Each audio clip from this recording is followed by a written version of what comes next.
And we're back with the semifinals of the MTG DeaLS Legacy Top 4. How's that for epic voice? That's pretty good. All right. More importantly, we have Gabriel Rabin on the left side. We've got Matt Krystall over here on the right side. Matt is playing a variant of Mud. It's just a, I guess you could say, mono brown deck with a lot of artifacts, a lot of ways to produce a ton of mana really quickly, get out big scary creatures. He's got a Steel Hellkite, Wormcoil Engine, stuff like that. Just get those things out really fast and start beating your opponent down. More importantly, they're all artifacts, all his threats. It's a very mono color Mud deck. That's why it's called Mud, because there's nothing but artifacts in there. There you go. He's got a little bit of red mana to get out Goblin Welder. Yep. Great with things like Wormcoil Engine, a lot of interactions there. You see that Crucible there as he's shuffling. Now, Goblin Welder, that's a pretty important card for anybody watching. It says, the original one says exchange, but it's been errated. Do you know the actual local text of it? You know, I was actually asking someone that exact question just today. The text of it now, I believe, is tap, sacrifice an artifact, return target artifact from your graveyard to play. So the sacrifice an artifact is part of the cost.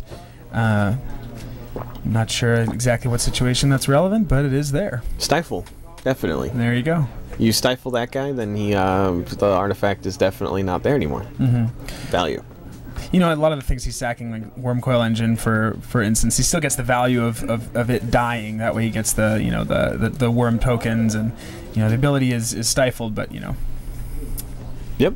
And we have Gabe playing Sneak and Show, the all-famous deck that just popped up with Krystall hitting the board. An infamous card lately. It is. It seems like he's a land short in that hand.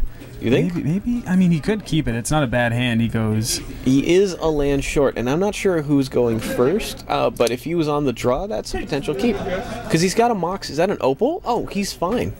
I mean, he could definitely keep it. It's not. That's fine. I think he's good. I think he definitely could use another hand or another land, but I think he wouldn't hurt. I can definitely keep that hand if I was him. It is one of those blisteringly fast starts that we were talking about, and he needs that. He can't afford to get a more clumsy, less threatening hand, so I obviously kept it. Right. Sneak and Show is a combo deck, but it can't combo faster than turn 3, which is one of the... Or, well, okay, I take that back. He can drop Show and Tell on turn 2, right? Correct. Yes, he can play a second land. Right. It could be turn 1. Hypothetically, with the 2 Lotus Petal land, 2 Show and Tell. Oh, City of Traders. Yeah. He does have. Yeah, there you go. Yeah. Or I think it's City of Traders, right? Let's see. So turn 2 seems like it's the ideal.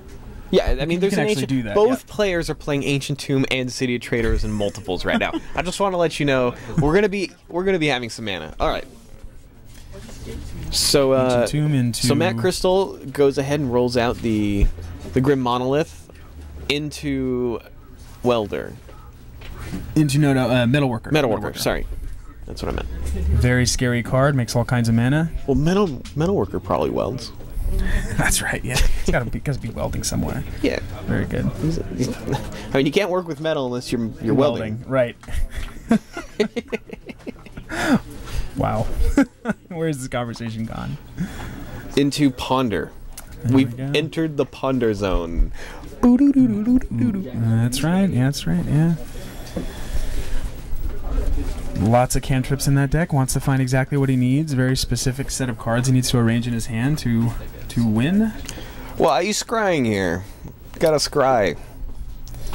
2 cards. I think this is the only deck that plays Ponder in Legacy, right? It was Preordain. Or Preordain, sorry. Very, obviously Ponder's played all over the place. Cards, exactly. All those cards with the P and, stuff. Preordain was, okay. Preordain with Jace was just not fair in Standard. Right. There's a lot of unfair things going on in the blue-white territory. Right. And Gabe's looking to take a little bit of that deck manipulation over here, playing another beta island, because, you can't get enough betas. Sometimes you gotta play Korean islands, are they? Korean beta islands, I believe so. Korean. Well, they're Korean, so there you go. Okay, well, they have to. They'd be... They would be, yeah. Korean beta islands. Of course, that's the only way you can do it. Oh, here we go. Double Ancient Tomb. And he reveals 4 artifacts in his hand. That's this 8 is- mana, just like that. Didn't even need to tap the Ancient Tomb. 8 mana. 8 mana. 8 generic mana. Okay, Lodestone Golem and the Forge Master could potentially hit the board this turn. Wow. This is That's big time. That's big time. I don't know what Gabe can do here. Well, so let's see the order in which the Mud player resolves his or uses up his plentiful mana. Infinite amount of generic mana. Is this turn 2? This is turn 3. No, turn 2. There it is. Jesus, turn 2, making 12 mana. Nothing like a good mud bath to get you get you all the mana you could need to cast all your Jeez. And all non-artifact spells now costing 1 more with that Lodestone Golem in play. That is such a hoser card for most decks. I mean, it's just it's ridiculous. It just gums up the game and beats your face for 5. He was brainstorming in response to Lodestone Golem. Not very good to brainstorm for 2 mana, so you might as well do it before. Well, he's gonna have to try to counter it here with a Force of Will. He does have it. He does have it. I think after the brainstorm is resolved, that's probably with the play. Forge Master in his hand. Do you think the Force of Will is this is a definite Force of Will for right now? Well, I will tell you right now, that guy is almost impossible to play around. Like the tempo he gives. Mm-hmm. It's going to give the Mud player just an infinite amount of... he certainly can't counter the other guy. Right. So this is a definite Force of Will no matter what, if he's got it. Or else he's going to be wasting...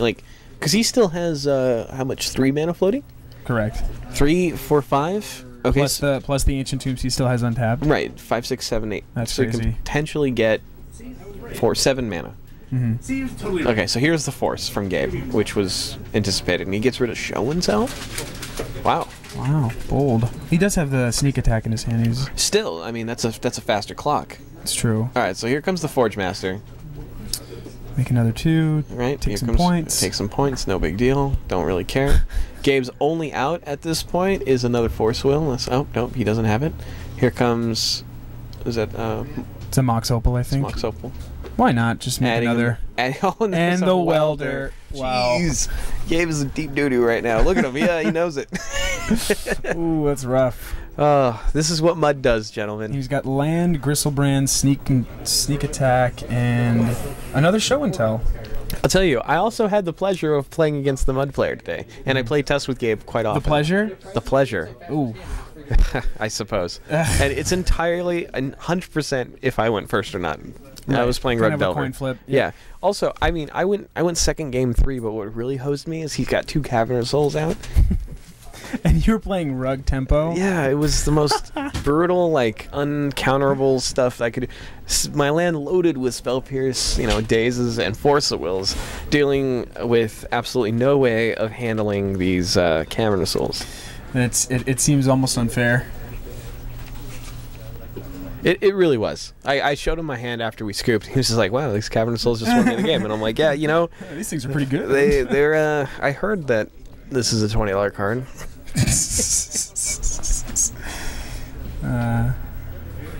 Nothing like seeing for yourself, right?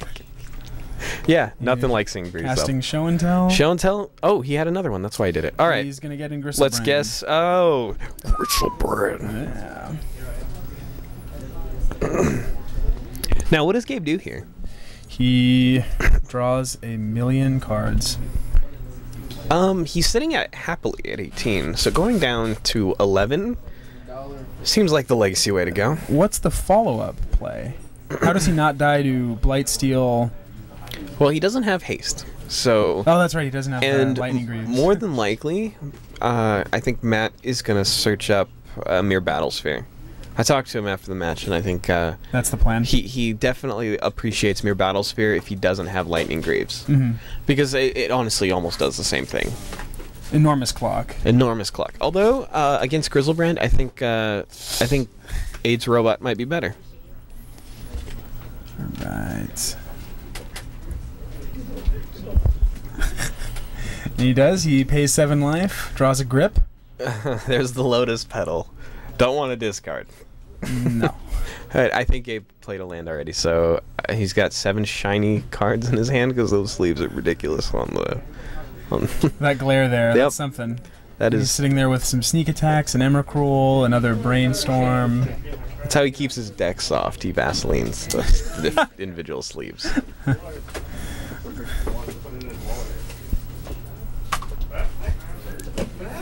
We saw earlier today Gabe play against Athalia, so that Lone Stone Golem earlier would not have been good for him. Very difficult for him to play productively around that. No, Liltstone Golem. It's too much. Talia again. Sneak and Show. Sneak and Show just has like this. Has no wiggle room with its mana base. Turns into a bumbling pile. Exactly. It's trying to cast 3 and 4 mana stuff, and then nothing but free spells to try to back it up. Misdirection, Force of Will. I mean, Pay 1 for that, thanks. Pay 1 for nothing anymore. It's pay 1 and then some. Yeah, I mean, that's like Lotus Petal just becomes so clunky, so bad. So clunky, so bad. All right, so here we go. Forge Master Activates. activating. Fishes up. Fishing. Ooh, a Welder and a Worm Coil Engine. Oh, we forgot about that guy. Oh, like a boss. Okay. So clearly, there's. So in response. So Gabe is thinking here, potential. Well, he can't respond because the creature's already come into play. Yeah, And the legendary, he can't respond to it. Nope, definitely not. Very effective way to get rid of Krystall Brand. Krystall Brand.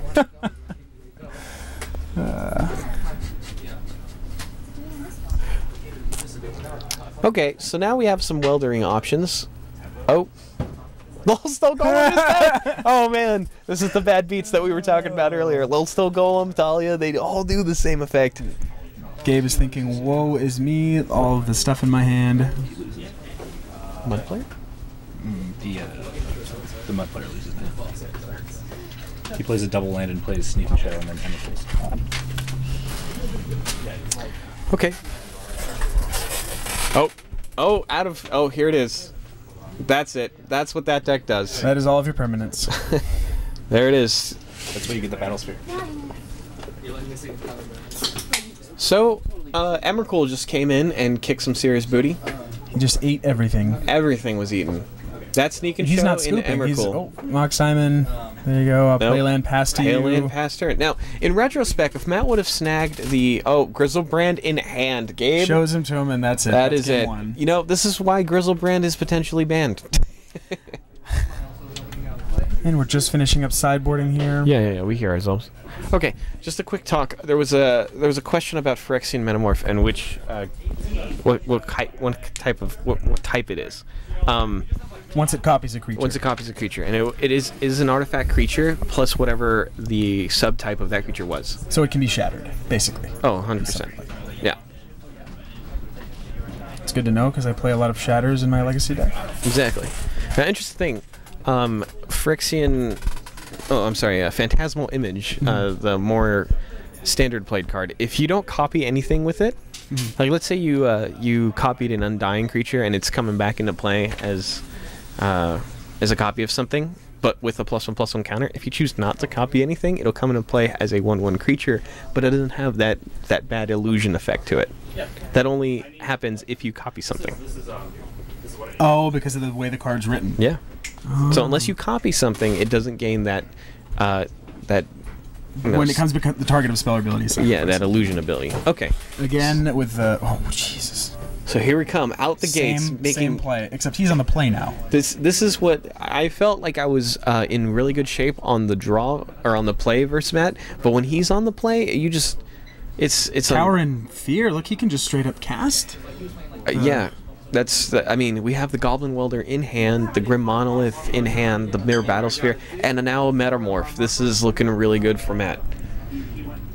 We talked about that extra Metamorph he brought in, and now it's paying off. Mm-hmm. Now that Welder, I mean, jeez, Metalworker is oh, here comes millions of mana. What's he got? 8 mana there? Reveal my hand. Reveal my hand. Make another 8 mana. Look at that, and that Great Furnace there, counting as an artifact. 8 mana. Play my Battlesphere. Probably. Does he have enough to? He has enough to play the Battlesphere. Copy it with the meta. He does. Yeah, he's got potentially has. Let's see. How much power is that? If those Battlefield and the copy swing, how much power is that on turn 3? The attack. Well, he can. Let's see. 4, 5, 6, 7, 14, and then if he chooses to use. So for one swing from the Battlesphere? How much does Battlesphere swing for? I'm not familiar with. Oh, okay. If he swings with all of the mirrors, taps all of them. Oh, I'm sorry. It's 4, 8. Because the mirrors, when you can tap as many mirrors as you want, and it'll give Battlesphere +1/+0, I believe. Maybe +1/+1. I'm not. It's +1/+0. I think it's just the power. Okay, it's just the power, and however many mirrors you tap, it shoots your opponent. So 12 per Battlesphere. So he plays it. So he has Battlesphere is a 4/7. It is a 4/7. Yep. Okay, so it does do 12 damage. Okay, and now he still has 1 mana floating. And let's see what he does. Adding 2. Okay. Go to 3. Maybe lose another 2 life. And does he copy it? I think he does. Here comes the Metamorph. It resolves. A thumbs up from. Jeez. Like, sure, okay, buddy. so now we're at a point where Gabe is on a 1-turn clock. So what is he? What's Gabe looking at? We know we've got this ridiculous start from Matt. What's Gabe hoping for? And he plays the Welder just to extra slap for the in Rabins. face. This is a turn 2 guy. This is turn 2 play. Look at how much is on the board on the Mud player. If you like playing a bunch of crap, play Mud. That's right. Just it is big affinity. And he got it. Oh, that is it. And that's it. That is it. I feel so helpless playing against that deck on the draw. Yeah. If you have no force will, you are getting so hosed by that. And I mean, granted, these have been, quasi god hands, but it's still just so impressive to see what that deck.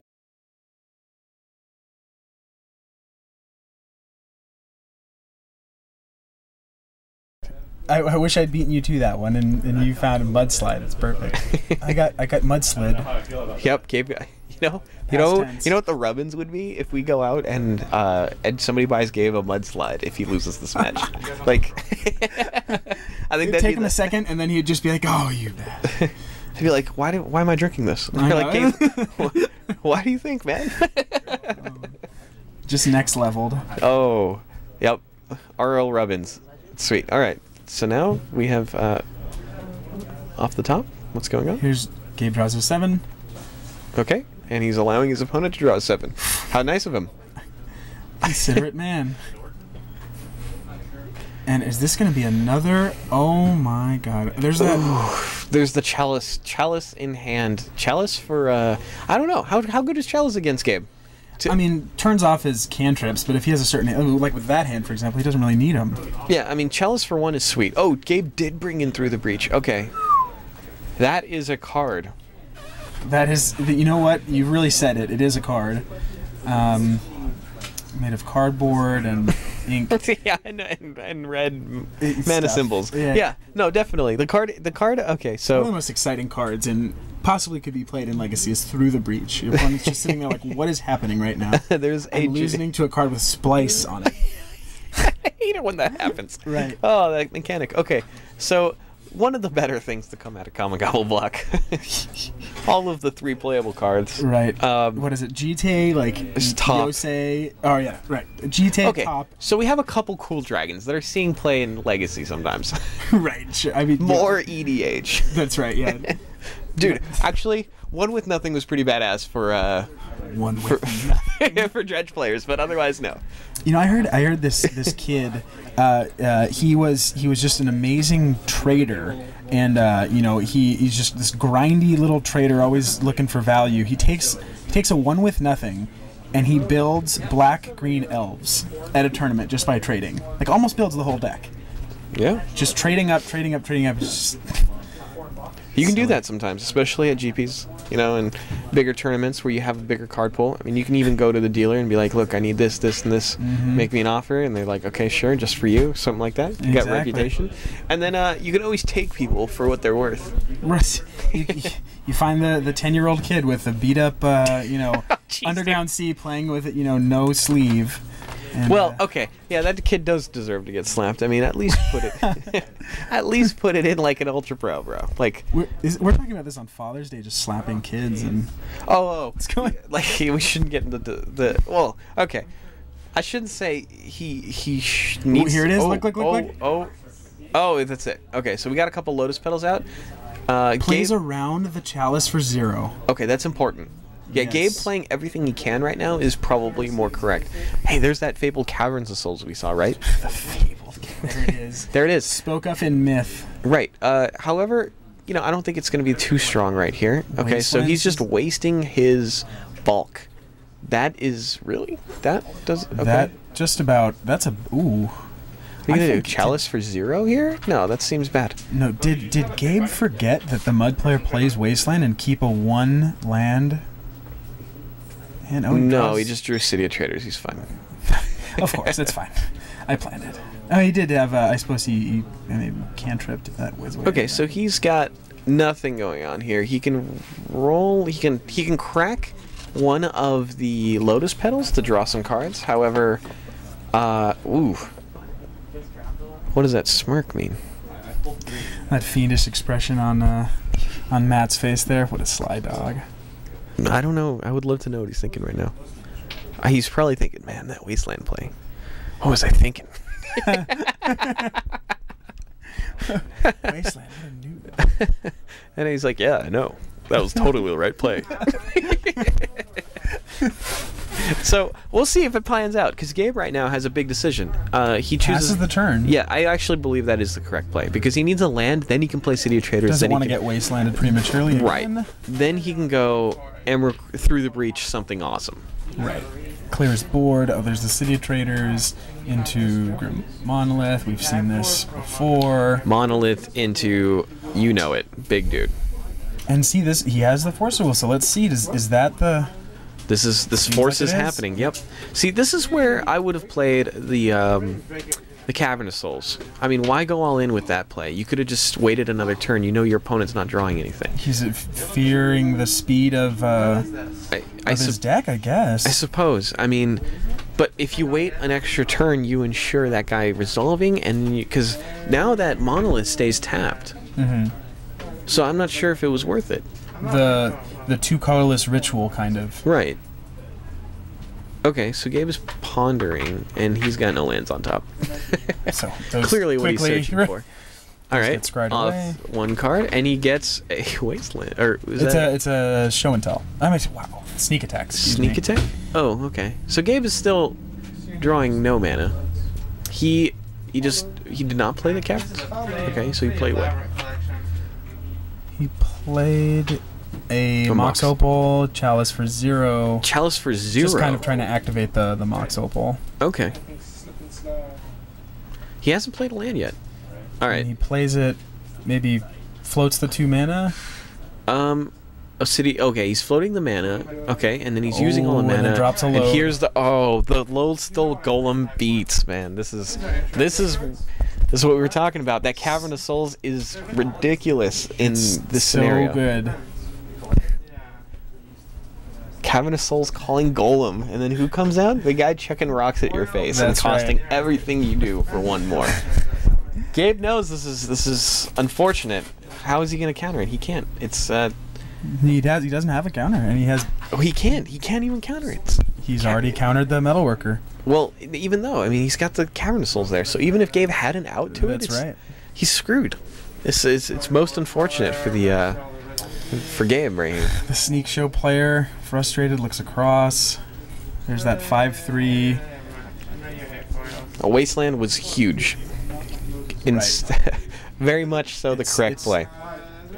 In retrospect, obviously. Mm-hmm. At the time, I don't know. You have to weigh your pros and cons. He knows that Gabe's deck doesn't play too many lands. Mm-hmm. Another Cavern of Souls, okay. Calling. What was that? I could almost read what he said, but not quite.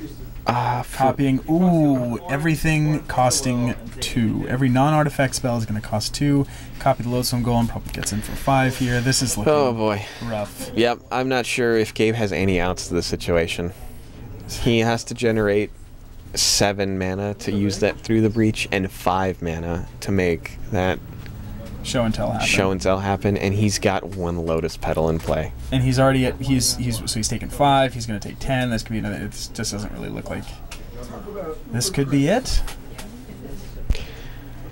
Yep, it's unfortunate, but Mud may take it 2-1. Mud's going to the finals. All right, let's see what Gabe can pull here. I'm curious to see what he does. Okay, there's the City of Traders. Now he can make 3 mana, casting a spell. Brainstorm. 3 mana Brainstorm. 3 mana Brainstorm. That seems really terrible.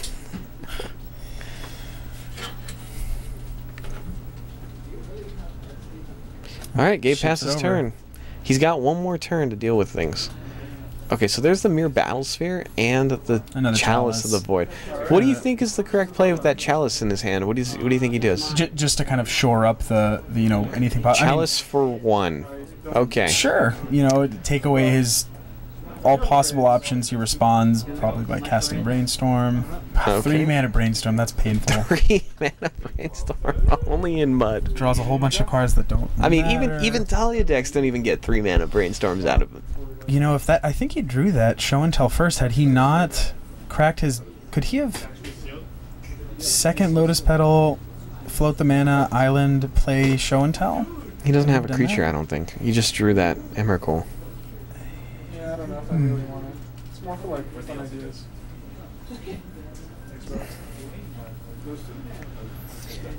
As a reminder, Gabe can only play things that cost 1 unless they're artifacts.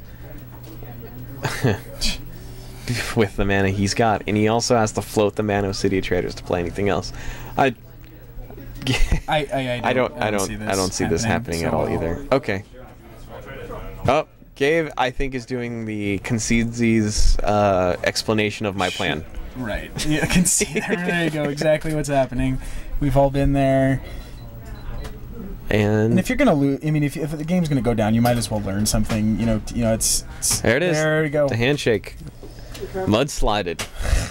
Mudslided. That's too unfortunate for Gabe.